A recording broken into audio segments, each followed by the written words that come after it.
Welcome to the War Room, a weekly roundtable discussion that takes place every Sunday at 5 p.m. Eastern Time. Tune in at 911warroom.com/Zoom. Hello, everybody. It's 5:01 on July 24th, 2022, the 911 War Room. Thank you for being here. Let's start it off with the new news. And we got... Now I need to find my screen again. Not that one. No, it was all ready to go. There we go, that one. On this live tournament, law firm with 9/11 history dumps golfer after move to Saudi tour. There was a law firm, Cozen O'Connor, I guess it's reputable, has ended a 2-year sponsorship with professional golfer Jason Kokrak. He jumped to a breakaway circuit funded by Saudis, and they basically dropped him because he went into that. And these next two stories are also on it. A daughter of a 9/11 victim on Donald Trump's Saudi golf deal. This is blood money you're taking. And I just want to play at the end of this clip, because it's from CNN. Just listen to the last 50 seconds of it here. And actually, let me restart so I make sure I'm actually sharing my sound. Let's try this again.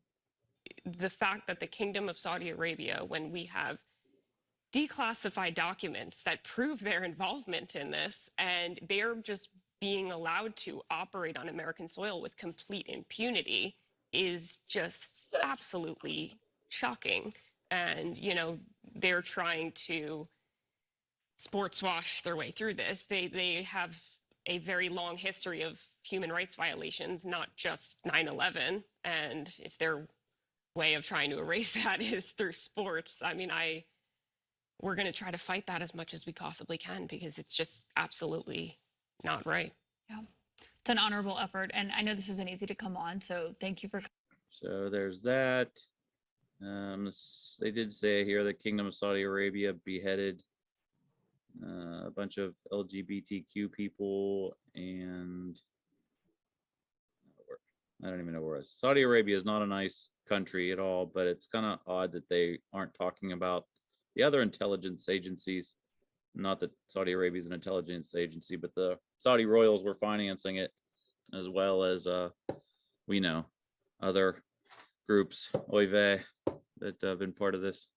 And lastly, Charles Barkley calls the live 9/11 outrage fake. Trump's tournament just minutes from ground zero. He's taking a bashing because he's basically mocking that girl for saying everybody in sports is taking blood money. He says the people involved in the Washington Redskins are guilty of blood money, and somebody else. So I think he's overreacting on his answer. I don't know, but this is all just a circus as far as I'm concerned. I don't know why they're doing it, but yeah. And then you have Joe Biden going over there and meeting with them, and they ask about Jamal Khashoggi, and the prince just smiles, and that's that. So that's enough of that story. Next, Greenport firefighter with 9/11 illness wants other responders to register with the state before looming deadline. Remember, we had heard last week that September 11th, 2022, there's a deadline for some of these first responders to get money to help with their illnesses, which is just shocking. It's always this deadline looming ahead of them. It's relatively recent. This gentleman here, he was a first responder. He's 62 now, 44-year veteran. Let's see. He and a half dozen other members drove onto their trucks to Lower Manhattan September 12th, stayed for 24 hours, helping with the recovery efforts, and returned September 16th to continue the work. After many tests, a cancerous tumor was formed. In early July, it was removed along with part of his tongue and some lymph nodes. He's been told the cancer is now gone. So this is Tony Valinsky. I hope things go well for him. Prayers for him and his wife.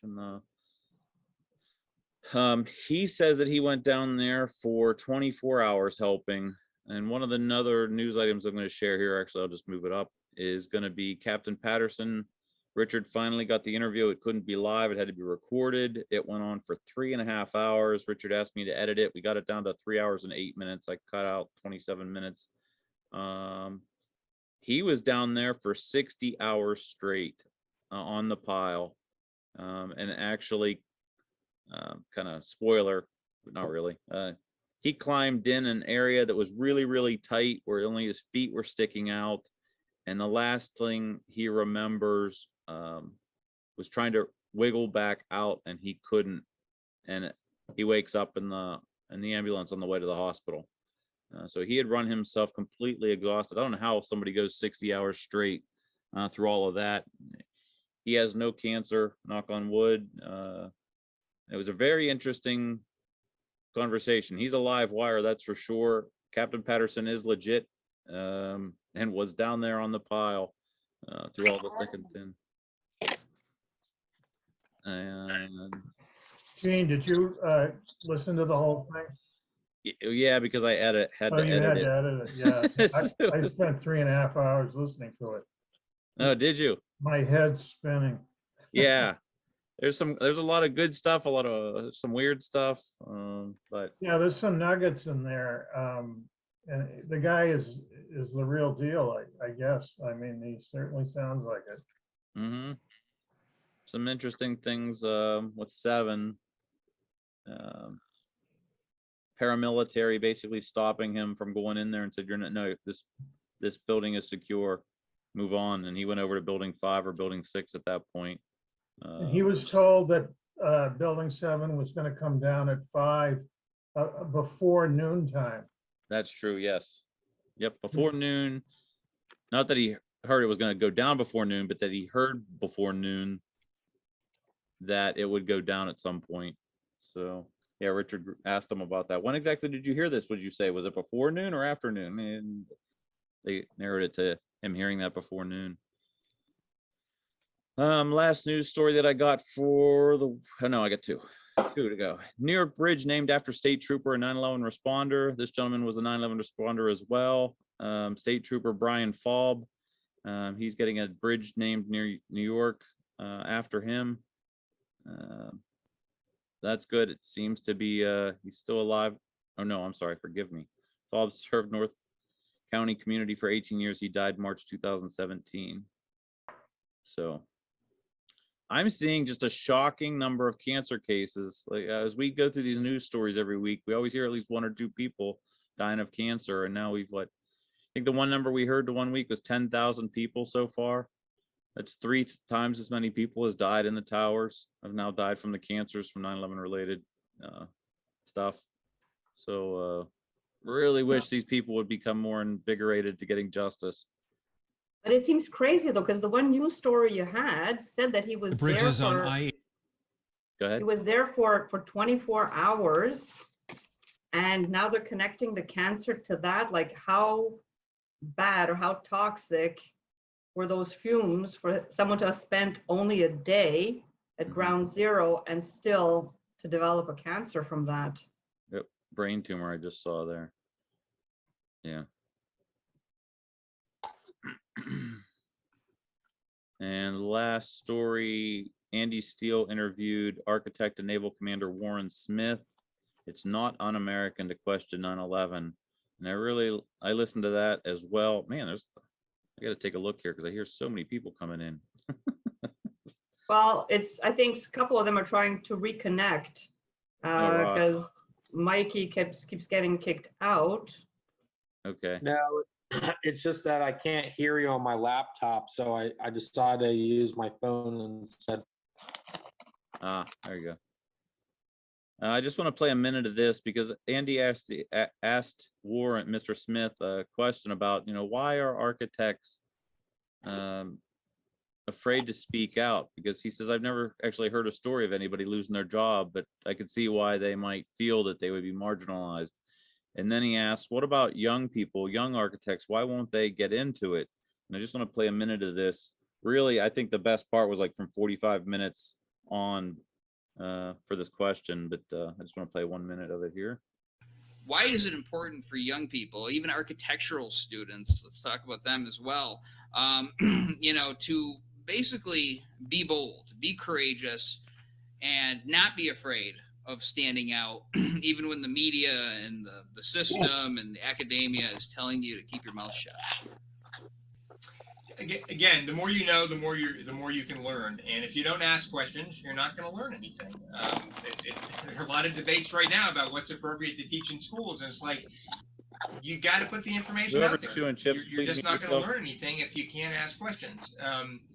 One of the stories I recall that really struck me, and I have great admiration for structural engineers, but William Lemessurier was the structural engineer who designed City Core, This as is I a great recall. story. Listen to And some years after the building was up, you may have heard the story, a student, a graduate student, maybe at MIT, reached out to him and said, I went through your calculations of the building, and I don't think they're right. I think that building is at risk of falling down. And this was a structural engineer at the pinnacle of his profession, had no reason to pay attention to a graduate student, but he did. And he said, you know what? I'm going to look at your information. I'm going to check it myself.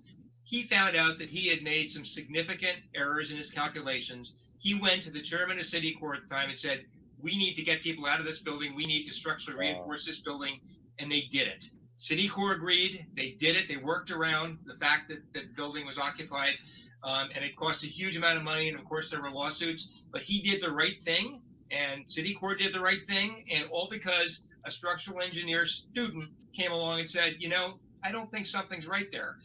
This is how people learn. And if we don't learn, we're condemned to repeat the same mistakes. It's the there. I think that's just amazing. City Corp, I think is the name of the building. He said that if it wasn't for the student checking the calculations, there's a lot of people that could have died in that building from a possible collapse. So Yeah, the important thing about that case to me is that I think it's related to the towers as well, because they kept that repair process a complete secret. It wasn't divulged until Lemessurier, structural engineer, was at a cocktail party in the 1990s that he divulged the story, and it got out in the news that actually that had happened. The only people that knew about it was him, Lemessurier, the insurance company, of course, the owner of the building, and the New York City Buildings Department. So they basically, that was a questionable act that they didn't inform anybody that this building could be coming over if there's a hurricane. And it wasn't just going to be the building and the people in the building. They were worried about it damaging buildings for a quarter mile radius. yeah, if it tipped. Yep. Yeah, from a hurricane, which was the big problem. And it wasn't even, you know, it has the weights. It's the first large building in the world with the counterweights at the top, the little gimmick ways of getting the tower to stand up in the wind. And if those counterweights had failed because of a power failure in a hurricane, it would have merely taken a 50-mile-an-hour wind gust. And we get 50-mile-an-hour wind gusts every year in New York. So they were truly paranoid, and they hired the welders union to come in over a year's period. They came in at night and they welded up the connections in these tree brace. It was a tree brace structure, diagonal braces going all the way up the building that they had to weld together. They were only bolted. So those bolt connections were going to come apart. So they went in and pulled out the panels on the inside of the building and welded them. So, you know, Richard Gage, so fast forward to 1987, when I was working at Bayer Blender Bell, we got a contract to study a retrofit or a repair or a renovation to the World Trade Center. And this is in, you know, Richard has that photographer on talking about that. And, you know, there was this galvanic corrosion issue with the connections from the aluminum decorative panels that were the column covers for the steel, and that connection was going to fail over time. Basically, they created this project that had to be kept secret, where they were going to study how to do the repairs. And then it got completely canceled. I don't know if anybody's seen that Richard Gage interview with the photographer. It was about 2 months ago. But that project got pulled. And I remember the same thing happened when I was at Bayer Blender Bell. I wasn't on it, but that project just died all of a sudden. Bottom line is, I think the project died because two things. They didn't want it getting out in the news that there might be a problem similar to that of the City Core down at the World Trade Center, because they didn't want the attention they placed on the buildings. And they certainly didn't want them to be getting any stronger than they were already were. So if they carried out with these repairs, that could have severely changed the demolition calculations that they had probably gotten started around that time. And so it just got completely wiped off the radar screen.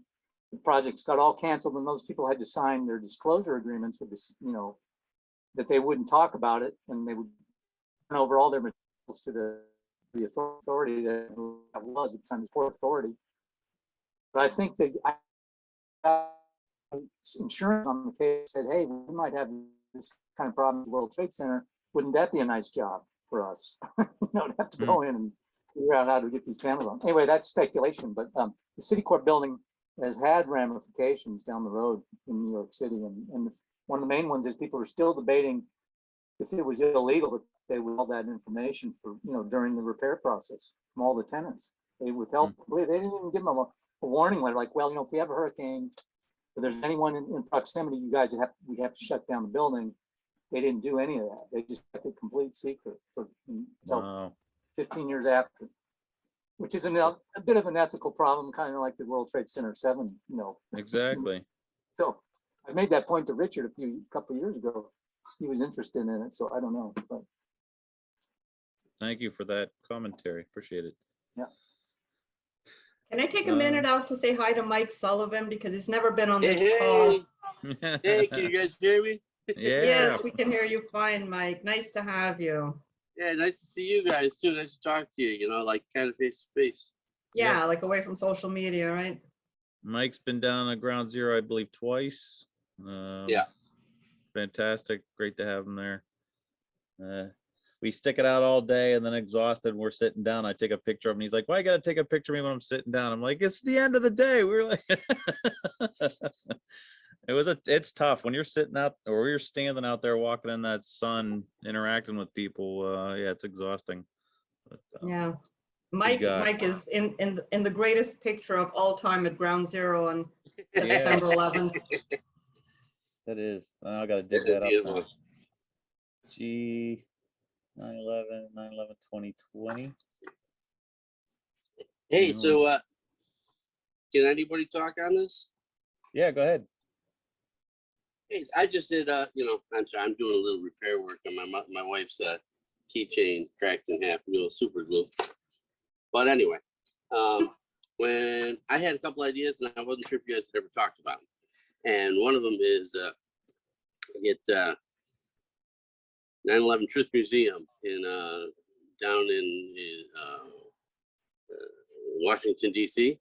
So when people are on tour in Washington, D.C., there's a little, like, you know, just a little boutique kind of thing. You come in there and we'll have access to all of the finest facts and information videos, whatever it might be, that, you know, the points just makes it obvious to everybody. We can also have the official NIST report there too, and we can show their answers and compare them to ours and stuff like that. I think that if we tried to do that, the government would do everything they could to stop us from opening that store, that little information booth. It'd be interesting, but I'm also thinking that, and I think it would be effective when people were down there, and if they get this big sign on the front that 9/11 Truth Shop, people just want to come in, you know? They walk by and be curious, just out of curiosity, and we get the message out. But I also am a realist, and I'm thinking that you know, we'd be breaking some government code no matter what we did. You know, it shut us down. The second thing is all of these videos. I've seen so many of them. You know, you post them from time to time, all the time, and yeah, me too. We got some really great material out there. I guess that's what I'm saying is, and I'm talking about primarily WTC. Can I pause you for a second, Mike? There's something I do every day at 5:20. Only take a couple seconds. Yeah. We'll come right back. Good. Everybody else, I think, understands it. So, Lord, we just come to you right now. I thank you so much for these people that continue to press for truth and justice, everything that they put out there, all the energy and time. Lord, that you would protect us, you would guide us, you would light our path, you would help us, encourage us so that we share these truths, that other people would be able to hear, that their hearts wouldn't be hardened, that they wouldn't close their mind to us, that they would listen and take it into account. We pray for justice, that the legal methods being used would go forth, that we could hear something soon in the Second Circuit Court of Appeals, that the 60 exhibits would be presented to a grand jury. Again, I just thank you so much for these people as we continue to press on in your name. Amen. Thank you, everybody. So All right, your second.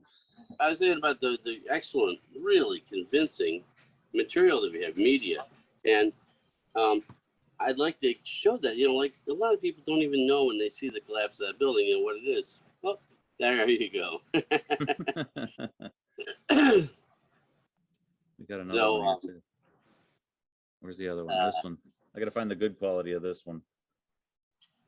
Just so many I would colors. like to have great all of photos. that information, all those links or whatever, all on, not just links, but actually the media itself, the videos and the pictures and all of that on a laptop and with a big screen, so that we could have material to show when we're at 9/11, at the anniversary thing, and people were asking, we could show them.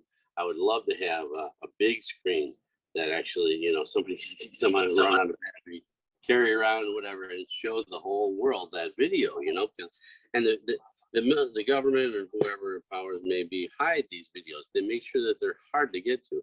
And so we can't trust links, because you click on a link for something the government doesn't want you to see, and it's the slowest video you'll ever watch. It breaks up, it's choppy. They misdirected me totally with that. What's that called? Courage 7 or something, a fire department. What's that one called?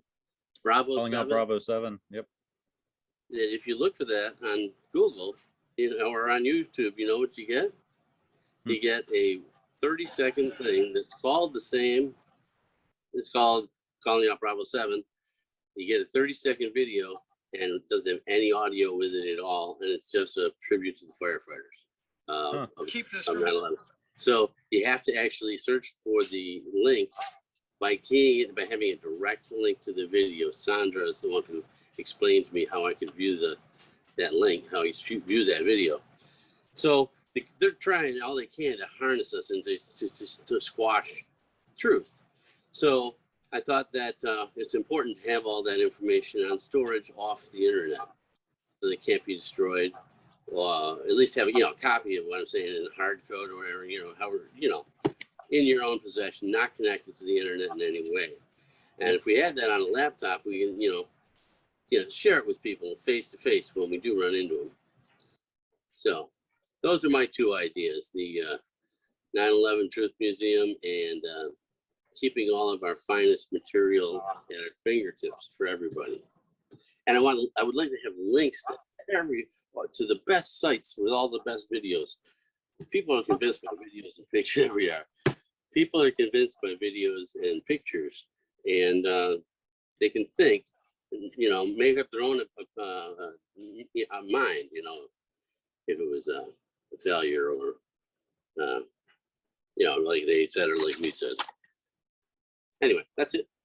Yep. Just letting them see the evidence and making their own decisions, I think, is plenty. That's basically the idea that Mick has with the lawyers committee to the grand jury. If you just give the 60 exhibits to the grand jury and I'm not worried about what they'll say when they see it. Just let them see it. It'll speak for itself. And you're right. These videos, Right. Yeah. I recommend it. I have an external hard drive, everything 4 terabytes here. I save everything. I have 2 of these for redundancy. I copy them and then put the other one in my file cabinet. So if you had a top 10 or top 20 list, maybe you could share it. Or we can post it. Is it all already available on some websites? I don't, and I know there was an effort at one time. There was a gentleman named what's his name, Sandra? California Hummocks Annex. It's a weird name. He does a lot of the video for a lot of the AE people and Richard Gage and everyone. He has, I guess, terabytes and terabytes of videos, everything 9/11. I know the best part is the library, but the live reports from the day of. That's the stuff that's golden. You got these other videos come afterwards and they do analysis or whatever of those videos, but that's the source. That's the root. Mhm. You know, if we have the video of the plane that hit the Pentagon or whatever hit the Pentagon, the pictures of the hole before the collapse. Yeah, the raw They're material, trying to basically. scrub those right now. I mean, they've never immediately they tried to remove that. I think, in my own opinion, but every bit of original footage that we have, the interviews of people at Shanksville by the other reporters and stuff that were there, and the interviews that they were doing, the face to face, those are great. I mean, that's what really happened. And you come by later and tell the story, but the firsthand accounts are the most important of all the media, you know, that the rest of it we created from it, you know. I didn't see it. Did anybody see it fall? Did anybody visual be there, you know, physically? Mm-mm. Oh yeah, I was there. I mean, I was on Fifth Avenue, and yeah, I saw him come down. I saw the second one come down. I was on the scene of this rooftop, seeing the whole thing transpire, and then of course the smoke died down. After about 20 minutes, 30 minutes, the smoke was dying down, and I thought it was show over. So I went down off the roof. I didn't want to see the building just slowly burn out. And that's when I heard all the stuff about the Pentagon going on the news, on the radio. I went downstairs, went into a restaurant that I helped design, and we were eating food out of the refrigerators because they were closing. And I came back up on the street, turned down my head down Fifth Avenue, and I only saw one tower. And I was like, man, there was a lot of smoke in the air. And I was like, there's only one tower. So I was really squinting my eyes, and sure. and nobody was talking to each other. And I started walking home down Fifth Avenue, and on the jumbotrons, which were just installed in a lot of the banks about that time period, I'm looking at one jumbotron of the view of the North Tower, watching the North Tower start to fall on one side, and then turning my head down Avenue. You're breaking up a little, Ross. So I was watching the video on the jumbotron at the bank on the street, Tower 2 coming down afterward, and that turned my head and see it coming down in real time at the same time. Oh. So what you think? Were you, firsthand, like you were there, you scared to death? What are you thinking? Yeah, I mean, there were planes at that time. They had F-16s were flying all around. Oh, a little too late. How soon was that? That was like right after the towers collapsed. Right after the towers, both of them had collapsed. Okay. Yeah, when I was walking they home, finally got there. They were circling. I would love one of the things that gets me is they didn't scramble the jets, to intercept that day, and it's completely against procedures for what they're supposed to do. Yeah. Whoever was in charge, and I know who was. Well, whoever was in charge of that should have paid. Well, should have been NORAD. I mean, NORAD should held responsible for that, and I think it was Cheney, right? That's what. But somehow they all got promoted. Anyway. Yeah. But so at least these that's another very convincing piece of evidence I think people don't share enough. Yeah. Is that what didn't happen? The jets were not scrambled. Just to end on the interest part about what else was going on in the sky, everybody was scared. Most people were just catatonically zombie. I mean, nobody was saying anything to anybody where I was because we weren't close enough. And I mean, you could hear a pin drop.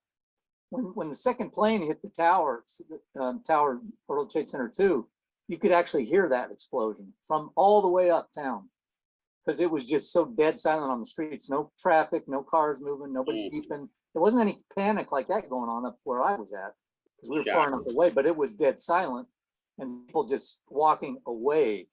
I was walking toward the towers because my home is down there, apartment, and then just one F-16 circling the Empire State and one F-16 circling the Chrysler Building.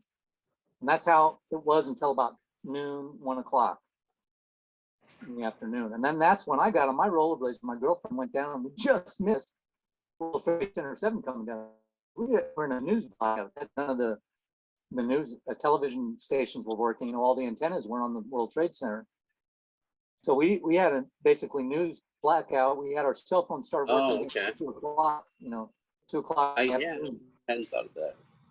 Yeah, so, and then I can't, I'm not sure if I was there just before. I think I was down there, and I would have been right in the line of where the dust was coming from World Trade Center 7. Either, Here's I think it 40 was there where it came from. real quick. Because Here's we heard 40. about it later on when we came uptown after we got past Canal Street, that then, another building came down. And that's when I went into the bar down on Canal Street. We went into the bar, and everybody was in talking about firefighters, talking about people were in the lobby all blown up in the lobby downstairs. And I thought, oh, well, they're just being firefighters exaggerating the story because the planes hit up above, right? So I'm thinking there wasn't people with missing limbs in the lobby. I mean, you're not going to be running down the stairwell with a missing limb all the way to the lobby. So I was like, well, these firefighters were obviously like just exaggerating. It wasn't until later on I realized I wish I would have talked to those firefighters at that time. Like, what do you mean there were people blown up in the lobby, down there?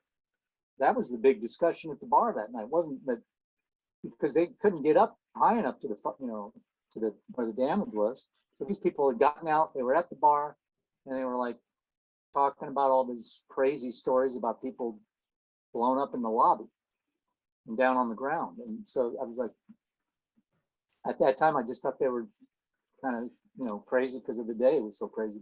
Did you have a cell phone or something that you could take pictures of that day? We didn't. I was a professional photographer. I took what I took down there. I did not want to take my camera because I didn't want to take those kind of pictures. I'm not that kind of photographer, and I don't like that kind of stuff. And I didn't want to get that. But I said I've got to have some kind of record of something. So I took, the empty Kodak film canisters we all used to carry around when we were kids. But What would you call them? Those Kodak film canisters, those round black plastic. You put your weed in there. Yeah. Like Yeah, you put your disposable weed- cameras. One I was use. just going to say, it's very, everybody kept their weed back in the day. So Is that right? I took 2 empty ones of those down there, and I still have one of them here today that's got the dust in it. And I used to smell that dust every anniversary, that same acrid smell that you can't forget, which is why I want us to do a test on that somehow. And that smell lasted in that dust for 8 years, and then it disappeared. Now it doesn't smell, but it was that really acrid smell for a long time. And computer chips and powder. I was down in the rollerblades. We had to stop pretty far away on like Chambers Street or a little bit further than that, because there was 4 inches of powder on the ground. You couldn't go with your rollerblades. You couldn't see where you were going. It was that much powder that far away. And that's when I took with those black handers. I said, okay, this is going to be, I'm going to take as my little my proof of whatever happened here this day. I wasn't suspecting any conspiracies at the time. I was a government, I was a guy with official patriot, whatever they like to call them in the mainstream news. But so I said, but this dust will have this is weird. We never had any kind of failures in our structural engineering classes of concrete or steel where it turns to powder under pressure. If you pressurize and break a concrete cylinder in your lab, it cracks up and maybe breaks into a few pieces, but it doesn't turn to powder. So I said, they'll figure out what happened. I said, I don't know how this could happen, but the government will figure it out because they will study the dust, and it will be in this dust. Whatever it is in this dust because it smells like hell. And that's when I had my wake up. I went into the banking sector in terms of just looking for corruption. I said, I got to figure out how the economy works because my business, my little self-employed lighting design business is going to be suffering now. And started studying economics and finance. And then I realized how corrupt that was. And in 2008, started seeing connections to the World Trade Center, to 9/11 in these firms, these Wall Street firms. And then I started looking at some of the people that were talking about, you got to look at the towers again, how they came down. And then I did that, and I said, well, that sure does look like an explosion, because I didn't want to see any of that stuff again. But then as I saw it again fresh, I was, well, yeah, it does. It's not collapsing, it's an explosion. Then I said to myself, okay, so what did the government find in their tests? Because that was always my go-to thing. Like, whatever the tests revealed. And then, of course, I find out through architects and engineers that they never tested the dust. You know, they didn't have to. You know, it's so obvious to everybody that knows the information like we do. Yeah. It's just a matter of getting more people to hear it and to believe, you know, get the word out. I think that social media is strangled, or you know, not they don't completely cut us off, but there's muffling. There's serious Oh, yeah. Oh, they redirect. censoring. You know, it's not. Yeah, sometimes it's blatant. You lose your account, but most of the time they just make sure that it's only the same 150 people that are getting the message. Yeah, they ghost you. They do various. You know, you don't get. So Mike, you don't Mike, get the you wife's asked- word. Mike, you asked if somebody was down there. I wasn't down there when it happened, but I wanted to share this 45 seconds. This was Elvin Rodriguez. 45 seconds I interviewed him, and he was down there. He was literally right in front of the building when it happened. And this is what he said. So he was before the buildings fell, the South Tower fell first. I'm standing right in front of the South Tower, and the sidewalk shook. Everyone looked at each other. No one said a word. Everything went from like chaos to quietness. I see the firemen start running out the building after the sidewalk shook, and approximately maybe like 30 seconds later, it collapsed. And the dust cloud chased me down Fulton Street and consumed me. Your first name again? My first name is Elvin Rodriguez. I'm a red zone on World Trade Center survivor. And definitely the sidewalk shook before the buildings fell. Before the buildings fell. Before, like about 30, 40 seconds before the building. So that's great. Repeating that something shook, something went off before the building collapsed. Did you say 30 or 45 seconds before? Yeah. Which is earlier than what things I've heard. Like Willie Rodriguez says 6 seconds. That explosion went off before the one hit up higher in the tower. But something definitely happens beneath the ground before. Yeah, and there's a video. One of the main videos. I don't know if it still exists, but I've seen it about out of World Trade Center 2, the first tower that came down, where in the basement it was being videotaped from West Side Highway. Before the tower comes down, just before that whole basement lobby fills up with white smoke, and there's white smoke pouring out of the base of the building. And that's like 15 You have video of this? What's that? We have video of that? I saw it. I mean, I was like, Yeah, I've I've heard about it. It came out in the Freedom of Information Act. Yeah, I think I've archived a lot of those videos, so I probably do have How it. did they explain that away? Yeah, and then there's a good video I just found on Rumble, you know, the website for the streaming site that Richard should get on now too. He's on Roku, but Rumble has if you search trade explosions, there's a good compilation of all the different clips of the news media. Remember how all the news reporters of the day were talking about all these reports of secondary explosions. That was all over the news in the first day, and then it got kiboshed in the next day in the press conference with Giuliani and that corrupt police chief we had who said there were no explosions. That's not true. We looked into that. There were no secondary explosions. That came out the next day in a press conference. All these reporters were asking about the secondary explosion. So this video on Rumble, minute video, all the different people, firemen, reporters. Well, I'm just looking at the screen. Hey, so real quick, So they've got there.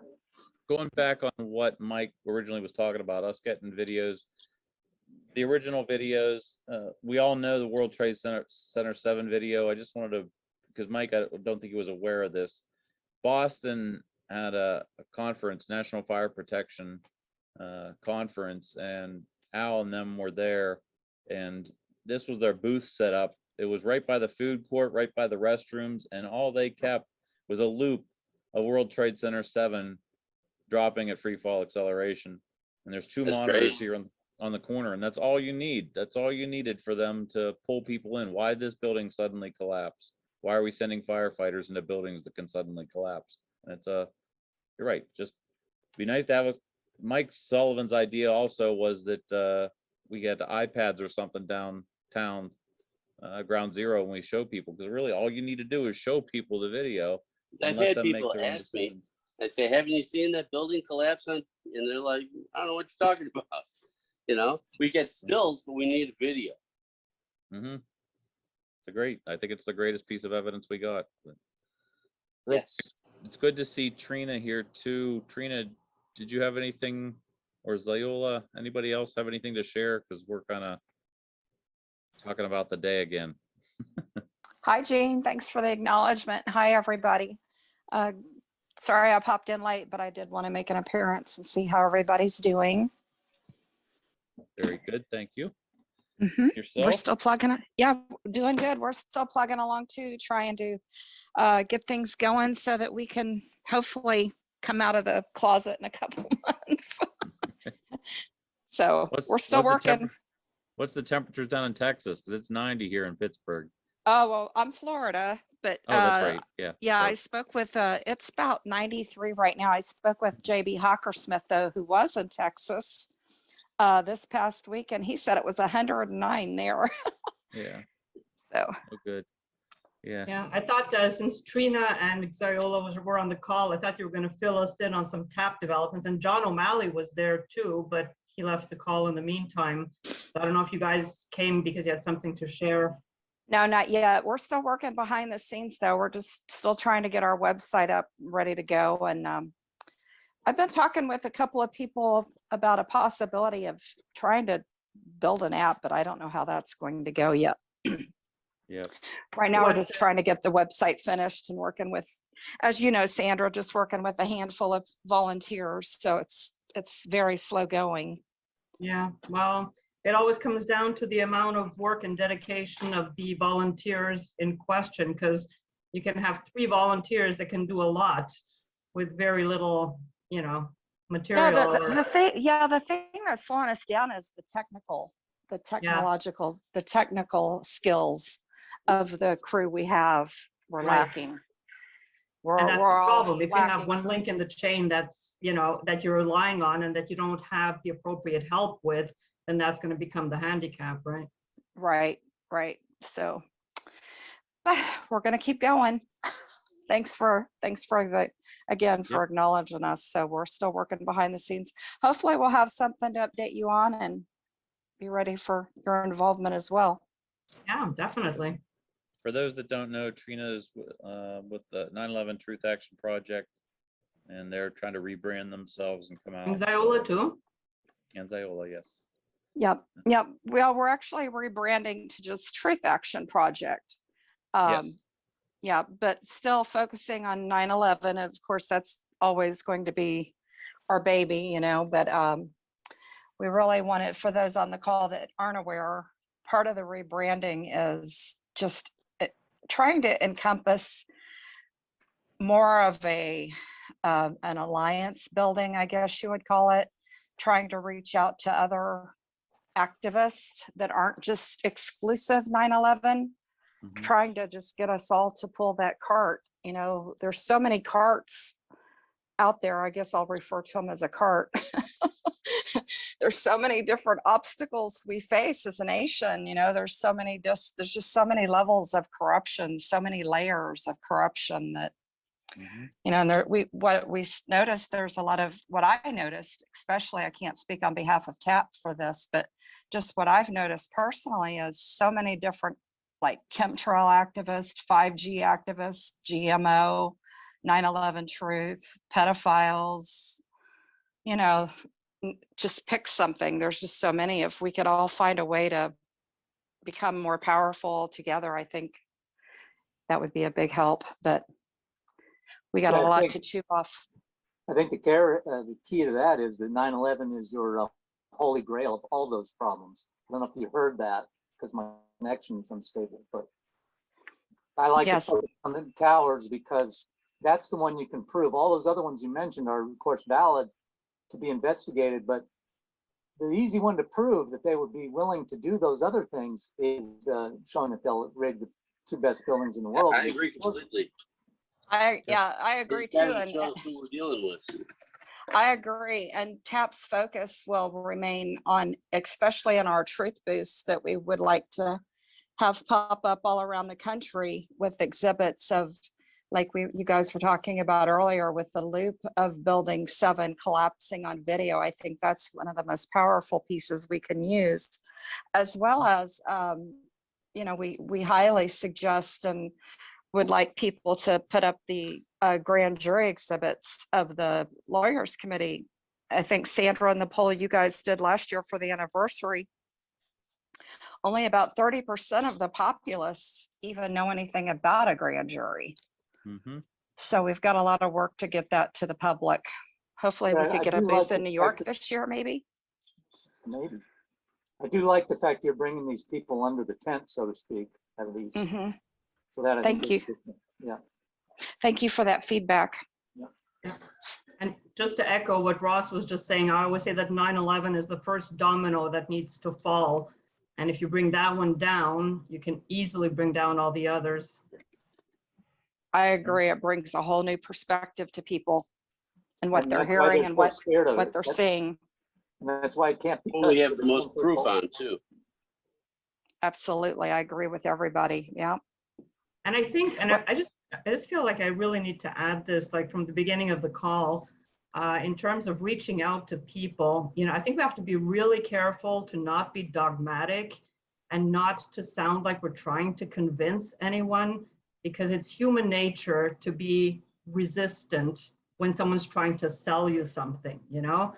And just like a good shrink will not give you the answer, a good shrink will lead you to find your own answer. So if you can just plant the seed of a doubt, you don't have to convince them in that moment that 9/11 is what you think it is. Just plant the seed and please let them do their own work. We all got there by doing our own work. Nobody got there because someone smacked us over the head and force fed us 9/11 truth. We all got there because something piqued our interest. We started digging, we started researching, you know, and so we need to let people do that, because if we're going to shove it down their throats, they will not hear us.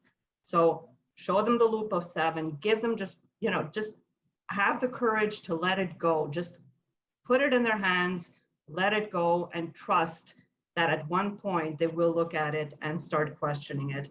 If you shout it down at them, you know, if you corner them, you know, if you don't want to let them go, then they will not be very open to receiving it. So just put it out there, you know.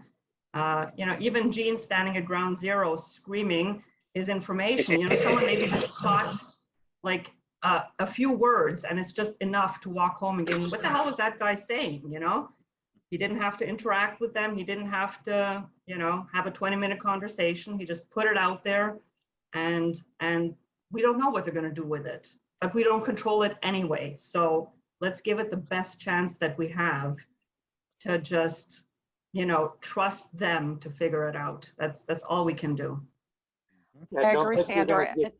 you're gonna get vindication out of the people, like, oh, or out of the media or anybody that's like, what you're saying is right. I mean, that doesn't define success. Success is when they go home and they do their own work, and they will, Right. that will be a catalyst for that, I believe. Yeah. Yeah, and to add to that also, Sandra, I agree 100%, but to add to that as well is to not be argumentative with anyone, or I think that was to try to implied. be more, yeah, to try to be more tolerant even of maybe their reluctance. You know? Absolutely. Because the thing is, you have to validate them you have to meet them where they are. You have to validate their own fears, concerns, insecurities, whatever it is. If they don't feel received by you, they will never receive what you have to say.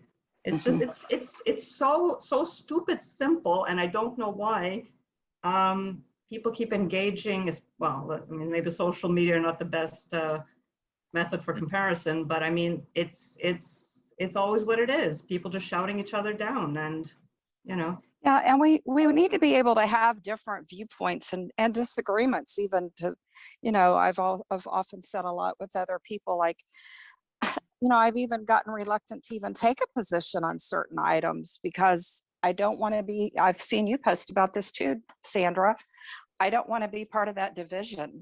I think, we all want the same thing, and different viewpoints, different ideas, we just more tolerance, I think, Yeah. with each Trina, other. if you knew how many emails and messages I get from people asking me to censor somebody else, to shut somebody else down, to not give someone else a platform, to not listen to anyone. I mean, if I listened to everybody who told me who to shut down, I wouldn't be talking to anybody, because it's ridiculous. It's, and the fact that I stand for unity, which is my main thing, let's see what we can all agree on, is the very thing that gets me attacked time and time and time again. Nobody attacks me for anything else, but my stand on unity, God forbid, is apparently the most threatening thing out there. So Well, I I'll be try to standing navigate right those next, waters. I'll be standing right next to you on that. And I think a good strategy too, that happens is you don't have to, is when they shut themselves down. If you entered the argument correctly, there's so many glaring realities about 9/11 that they have no answer to. And if they have to think about it and you say it in a rational way to them, you don't have to argue with them about it, but it shuts them down because they won't have a response. And so I've had arguments with architects on the street, or not arguments, but discussions, and they'll tell me about how they knew how the buildings were built and their professor was involved in the investigation and all those things. And I could take issue with them on all their points about the weakness of the towers and all that stuff. But instead I would say, I'm not saying that, I'm saying they fell too fast. And I've never had a good response to that. That's anything but just silence, because they don't have a response to that. What do you mean they fell too fast? People don't have a response to that, or they say, well, I don't believe it. Yeah. That's the best response they can come up with. But as again, with the towers or the World Trade Center 7, you can get them cornered easily into where they have to remove themselves from the discussion based on the fact they don't have a response. Right. Right. Or they'll come back with like side answers that are neither here nor there, but then you have to keep bringing it back, keep bringing it back, keep bringing it back. And that exposes them as well. If they come off with the side stuff, then it's like, oh, you're taking your argument 101 class from high school or something. Right. Yeah. So many logical fallacies. Yeah. I could write a book on them. It's crazy. Yeah. All right. Anything more as far as news on the 30,000 foot level for activism and action? Anybody has to share for the group? As much, yeah. Gene, I got, just want to quickly add about the meeting for Eric on Tuesday for the Papa meeting. Have you heard any more on that? Richard Gage was going to set that up for us. No, I haven't. And they're continuing with reaching out to the people that were at the NFPA and sending out the letters. That's the big ticket item that we're dealing with. I sent off the what was it, Eric's letter to or his wanting to get in touch with Scott Granger. I think you saw that, and did you hear back from Scott? I haven't heard anything, no. But you encouraged him to reach out to Eric, so hopefully you wrote the letter, yeah, right. So it'll be interesting if he's heard anything, meaning Eric. That's a good connection there, if it happens. The one thing in listening to Patterson talk about the firefighters in New York, and Richard Gage had asked him how many of them believed that there was something wrong with the way the buildings came down. And Patterson said a lot of them know it was the story was bullshit.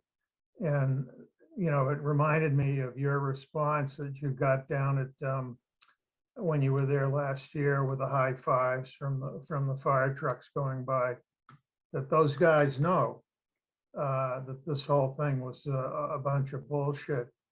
And according to Patterson, that was, he said, Richard asked him how many he thought, and he was thinking maybe a quarter to a third of them that had gotten to the point where they realized that what they saw wasn't, what the government said was just nonsense.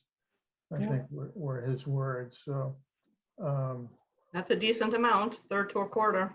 Yeah, no, I mean, it's interesting because that was our reaction to the NFPA convention, that we had so many firefighters. I mean, going in, we thought this is going to be a nightmare. You know, these guys are true blue Americans, and they're going to throw us out. And we got the opposite reaction, that these guys were all ears and they wanted to know what we were presenting. And then I've forgotten who it was that told either Eric or Richard that we know who you are and we know what you're doing, and keep it up. And it was somebody, I don't know if it was a firefighter or somebody from the NFPA that had said that, but you know, again, there's more people out there than you realize that are really on board. Yeah, And, but you know what, Al, you guys also, I mean, the beauty of that convention was that it gave you credibility that you were part of the convention. right, You absolutely. know, had you had a booth outside, they would have dismissed you a lot quicker. But the Right. fact that you were on the inside of this Right. convention, it immediately gave you a certain legitimacy that you would have never had otherwise. And that opened that door so big. For those Yeah, that when came you in have late, and those cards hanging around your neck, you're automatically one of them. Absolutely, yeah. for those that came in late, Richard Gage interviewed Richard Patterson, Captain Richard Patterson. He was down there with Ground Zero with us last year. Showed up. We didn't know if he was legit or not. Richard had a 3.5 interview with him. It's available at his website if you want to watch it. There's some good nuggets in there, like Al and I said. RichardGage911.org and search for. It's up on the top of the page. You'll see it. Perfect, thanks. It's a 3-hour interview. Yeah. All right. There's 3 hands that are up, first of all. Secondly, we can't let the meeting today run too long because you and I have another call at 7. Yeah, I want to get dinner. So At, we gotta like right. wrap us up in a half hour. And what was the third thing? Oh, and I was hoping, because, you know, last call made me realize that your little tips are like really important. You know, like how to download a video, that you can back up on your hard drive. And, you know, for example, the searches for videos that go, that are hard to find and that are censored. Like, you must have a list of things like that that could be so useful to others. So I know you're not prepared for it, but, you know, if on every call you had like one little thing that you could share with people that could be really useful, then a lot of people could benefit. And, you know, I just wanted to put that out there. Okay, thank you. Yeah, that 5S comment about YouTube videos was very helpful. Very helpful, yeah. And Richard Gage appreciated your comment about how to do a search on Google. It brings up. Yeah. Yep. Yeah, that's a good one too. Yeah. I guess real quick, and then I'll get to the 3 hands. For those that don't know, because this is a good one. I really like this one. If you're watching any YouTube video and you want the YouTube video, and I'm watching a lot of motorcycle videos because I got a motorcycle now. If you want the video, right before .com, if you just put 5S, it'll take it to a different site. And then you just say get link and download, and you now have that video. That's probably the coolest, one of the coolest tips I got for you. But anyway. Yeah, and if I can just add, cool. because I sent that information out with the recap of last week's call, and I thought it was obvious what it was meant to do. But just so you know, Barbara Honegger replied to me saying, "What exactly are you trying to say with that 5S?" So I'm like, Or so I if wrote you're back to her, and now she knows too. yeah, I'm digressing now, forgive me, but these are good, I think. And this was the other good one. If you were looking for Luke Rudkowski confronting Larry Silverstein, it doesn't immediately pop up in the list. Like, what the heck? Well, on anything you ask of YouTube, go to the filters and take it off of relevance, put it on anything else, upload date, view count, or rating. Pick anything else. And all of a sudden they pop up. Larry Silverstein confronts, there it is, both of them. The first time Luke Rudkowski confronted Larry and the second time. But if you just type it in, Luke Rudkowski confronts Larry Silverstein, it's not in the list. It's just, Crazy. it's crazy how they wipe it off.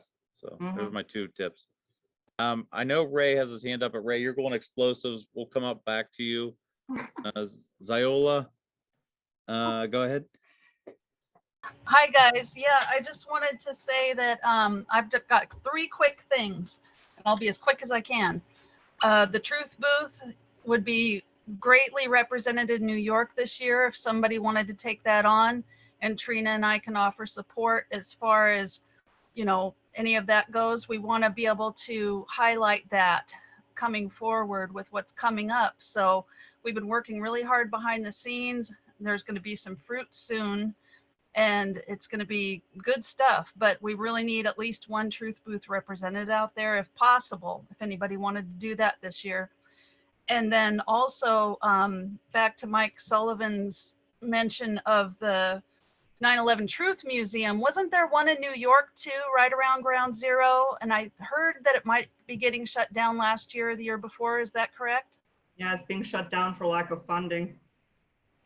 That's But a it seems bummer. like there's a lot of things going on now that anybody- they're trying to drum up funds. So Well, we'll here's see. an idea. Here's an idea before anything happens. If this year, if somebody wanted to take a virtual tour of that museum and record it and make it available online as a virtual tour that we can all view, that would be really cool. Same with the Washington, D.C.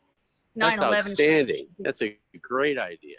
Well, 2 Thank things to you. Go add through on with to the that. curator. Go through with the curator, and let them Two give thing- a. 2 things I Sure. got to add to that. Barbara Honegger has already worked on a project for a virtual 9/11 where she basically does exactly what you're saying. They go to the Great. museum and then they add in the 9/11 truth stuff to more thoroughly explain it. So I will loop you guys in together as well with Mike St. Angelo, because he was part of, with Morgan Nolan, the 9/11 truth booth that was at Foley Square last year. They set it up and broke it down, and so it was there. So they have some familiarity there with it too. So right there, just looping all these people in together to help that project go. I really Yeah, it like would the be idea of the backdrop you guys have, like the exhibits, which is basically just a virtual museum. If we could have poster boards to put down Vesey Street against the post office, it could be just an open air museum, if you will. Just walking down and you look at the poster board for each Absolutely. exhibit. We Yeah. could start with an open air museum and then sort of, build on it. I don't know how Yeah. they'd like us to do it. Yeah. The limits are setting up a booth in the street. You might need a permit. Yeah, you do, because that's actually, thank you, Mike. That's why I brought that up and I forgot.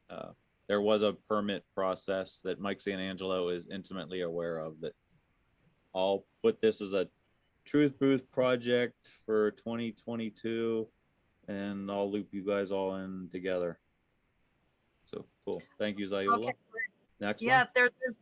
there's one more thing. I've got a 3rd thing, and that's that list of links that you're highlighting and saying these are all the best 9/11 truth videos and movies and documentaries. So get that and then put it on flash drives. Give those flash drives to your most important people, have them make copies and distribute them. And at the Ground Zero this year, if you wanted to take a handful of flash drives with you to pass out, but also, put a little price tag on them, of course, to pay for the cost of doing this, $5, $10, whatever it might be, depending on the files given within the flash drive, I think that would really fly. You could good really cover a lot of ground as far as distributing the material in a really precise manner without trying to sell it to anybody, or you sell, the flash drive cost, but without having to go on and on and on about it and saying, oh, this, you got to see this, you got to see that. Hey, it's all right there. You see it for yourself. Go plug it in. So that's my Exactly what third. Mike was Thank saying. you That's a perfect. lot. That's a great idea too. Yep, flash drive, you. 9/11 documentaries. That's a good one. And we don't want to distribute links. You want to actually distribute the material, right? Yeah, Right. like I think a documentary is only about 600 gig. Let me think. Yeah, it'd be probably a pretty big flash Would drive. anybody be But as far as skeptical the of, original sorry, I'm just curious because I don't know enough about this stuff. Would anyone be skeptical of accepting a flash drive, worried that it could be infected with something or? Well, absolutely. That's why you hold it accountable and you say, hey, if, you know, contact us here. Here's our information. We can back this up. If you want to find us, here are our links. Here's where you can find us, you know. So it's not like you're giving the stuff away and just being like, hey, check this out and you'll never see me again. No, we're all transparent. You can find us all online. We're available. If you email us, we're, you know, at some point we'll try to get back to you. But yeah. Actually, it probably makes more sense to sell them because if you give them away for free, then they're going to be even more skeptical of just taking something that is okay. What's in it for you, right? Well, I say give it away for free to our inner circle. Like all of you guys get one for free, basically. Because I know what you're going to do with it is you're going to copy it and distribute it. So all of you guys would be covered. Everybody would be pitching in anyway. So we're all one big pool. We say, okay, everybody gets a flash drive. Make sure you make 100 copies and do what you need to do with it, at least, you know. I don't know. There's a way around it. One way or another, it can get done. We've just got to start. I think it's a great idea. It's definitely something to build on and to think about. Thank you. Thank Yeah, you. those are great ideas. All right, then we're gonna we're gonna get into the weeds a little bit. Our resident explosive expert, Ray, has something to share with us. Right on, Mike. I dig you there. Go ahead, Ray. Let's see the chats. I got your videos here. Let me share them. Or your pictures. Screenshots. Yep, screenshots. Let me see. We'll go to the image first of the explosion. Yeah. Let me go to 2. There we go. These are explosions in Gaza at night. There are 2 bombs simultaneously detonating. But they create fireballs, post detonation fireballs they're called, and that's the mixture of the explosive material with the surrounding air. But there's no jet fuel here. These what you see are created by high explosives. They're bombs, but they create fireballs, and a post detonation fireball behind it develops after the detonation. After the detonation, you first get the detonation and then the fireball. So it develops after the detonation. And a lot of people, like Captain Patterson, he was looking with his binoculars at the tower when the plane hit and there was this big fireball. Everybody saw the fireball. But it's this fireball, it can be created by jet fuel, but it can also be created by high explosives. But then there's a tricky thing that if you use metal-based explosives, that's the next one. It's if you see the temperature of these kind of the fireball and the heat coming off, and it's 5,500 K, and it's Kelvin, and if you relate that, it comes about around the 5,000 Celsius. The enormous temperatures are created by fireballs when explosives are used, not when jet fuel is used. So there's a discrepancy in temperature when high explosives are used or when jet fuel is used. But the impact of the second plane creates this fireball. But it's also the mix of jet fuel. But if you look at the floors where it entered, it's there that it creates the molten metal.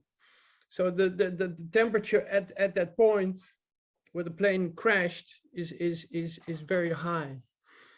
And then you look at metallized explosives and nanothermite is used in certain types of explosions. But it's the rapid, there's no long lasting fire. It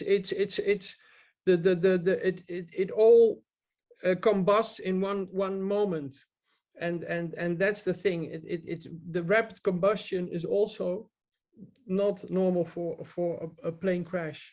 So there's something in that crash that is very interesting if you talk about fireballs, because it's understanding what a fireball is, how it evolves after a detonation. You see the explosion, and then you get the fireball, which rises up and combusts in seconds. And you have to know that jet fuel is not very fast burning liquid. It's very strange what we see here. But that's my part. I think that this explosion, which the biggest explosion of the whole day, that's the thing what is not investigated. It's not there, not in the NIST report. The what is taking place there is not explained.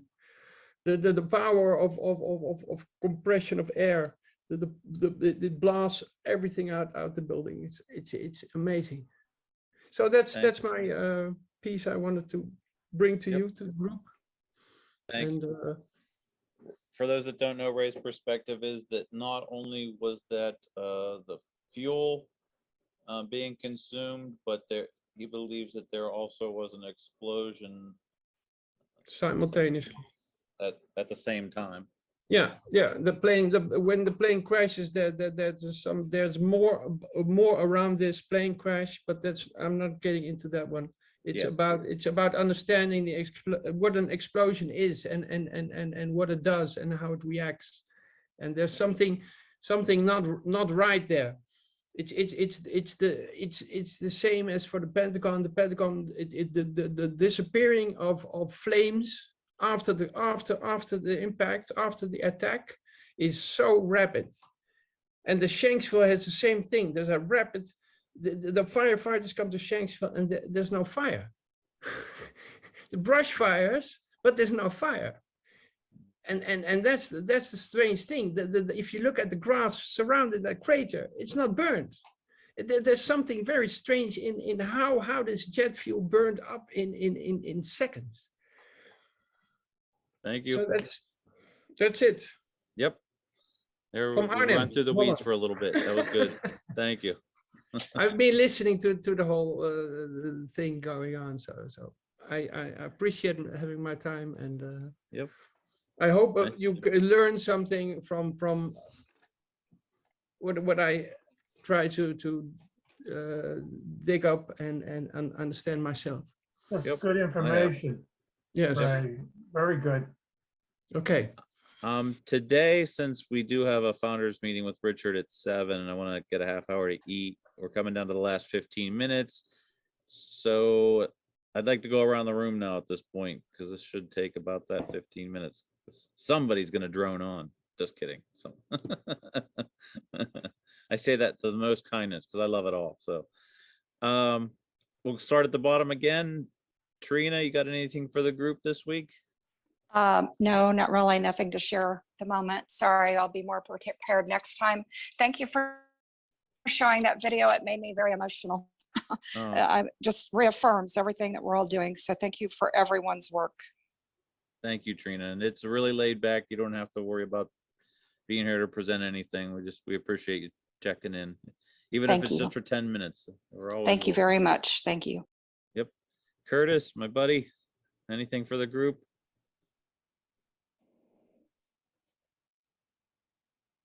He might not be listening. There you Yeah, I had to hit the button.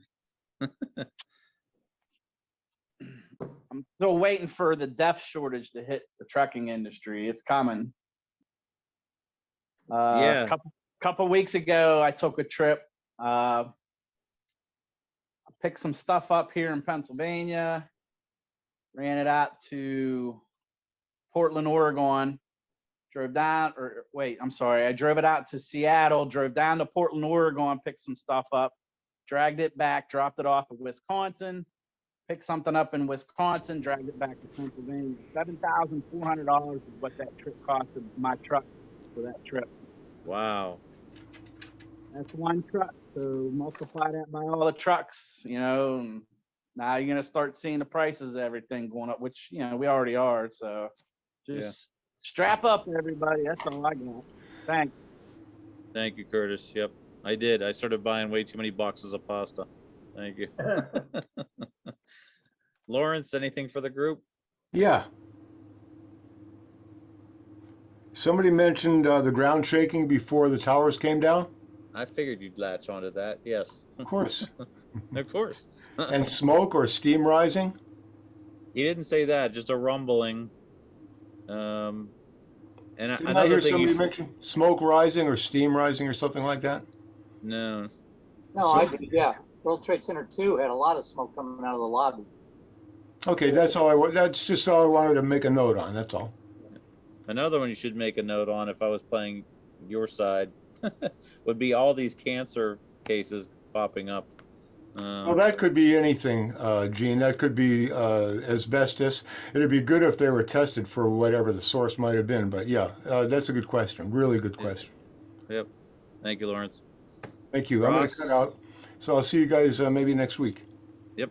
Have a good one. Ross, anything for the group?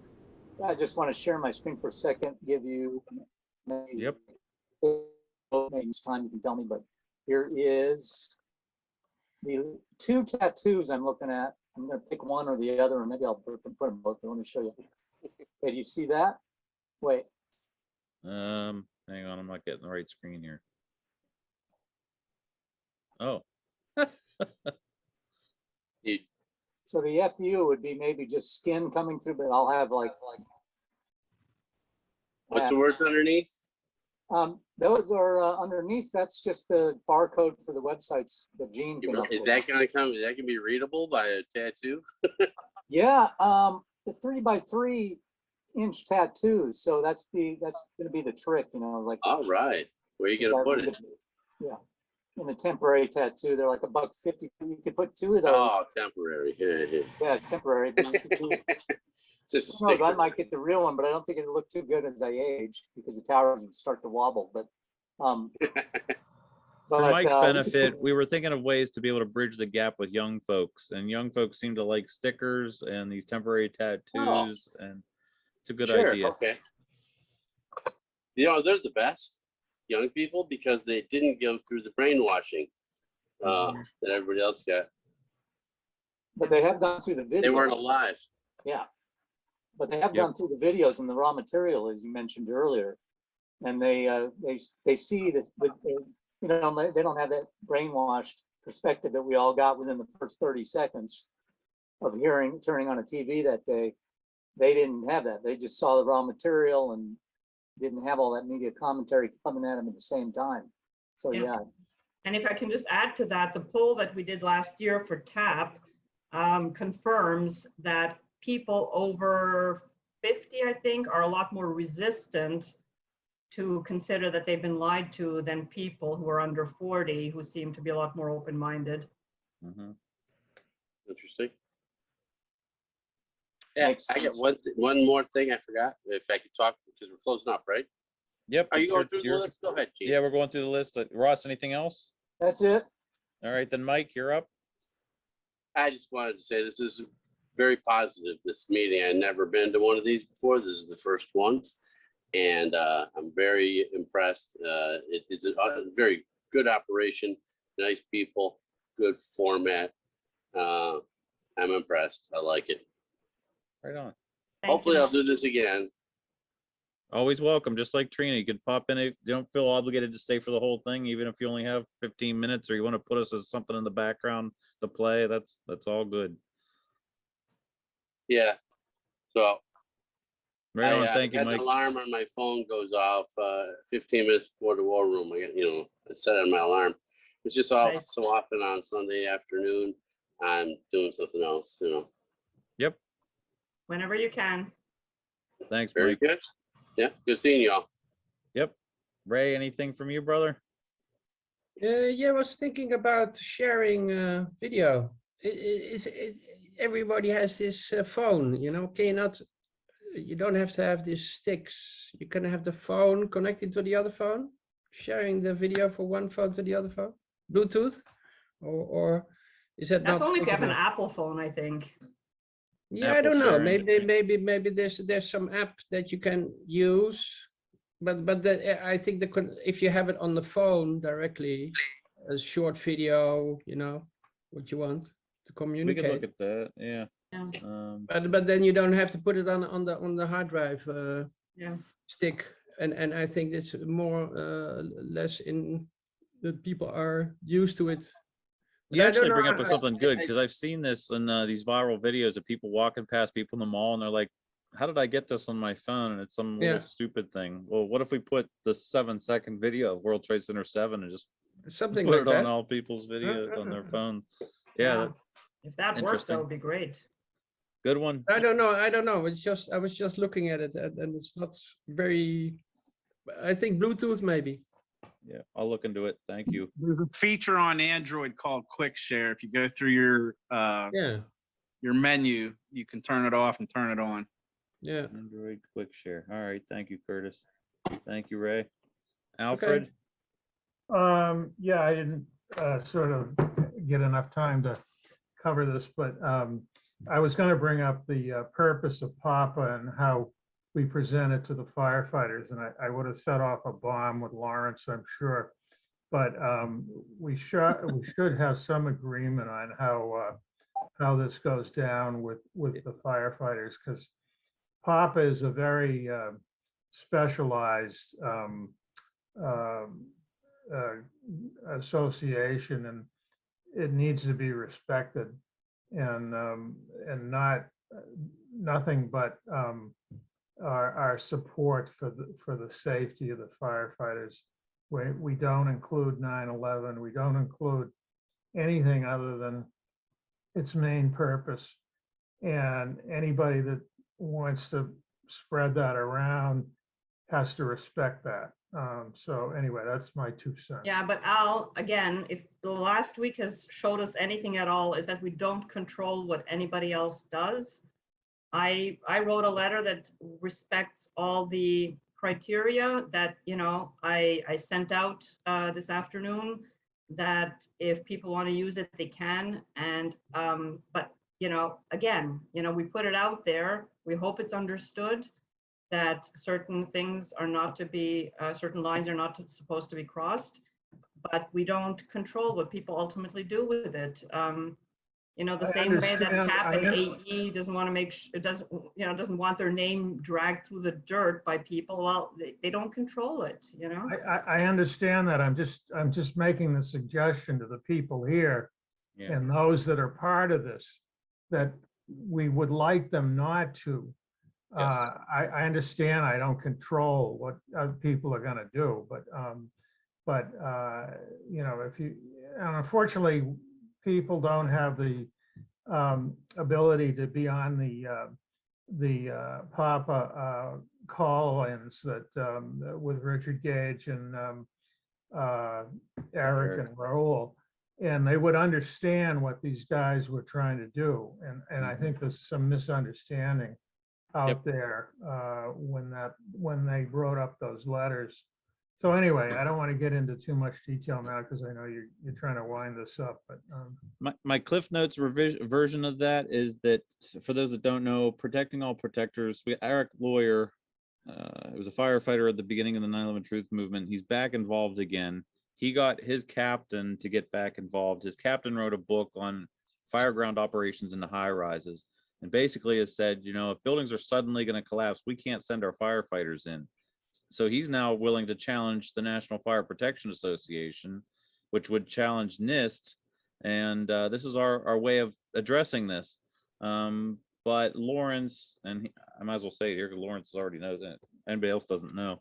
Lawrence decided he wants to take this as an opportunity to write a cover letter and sending this Raul announcement out, Raul Angulo, Captain Raul Angulo, to possibly share his views of deep underground nuclear explosion or whatever happened. Now, whatever you believe or don't believe about it, we're saying, look, don't try to attach your thing onto what this is, because this is specialized, this is very touchy, and we've got a great pure avenue for addressing this. And well, it's strategic, right? And Yes. there's a certain strategy that's attached to this initiative that we hope everyone would respect. And even just mentioning the fact that it happened on 9/11 is supposed to be a complete side note, like barely, like even not mentioned at all, or if anybody asks, you can mention it, but it's not supposed to be the focus. The focus is not 9/11, it's fire building safety,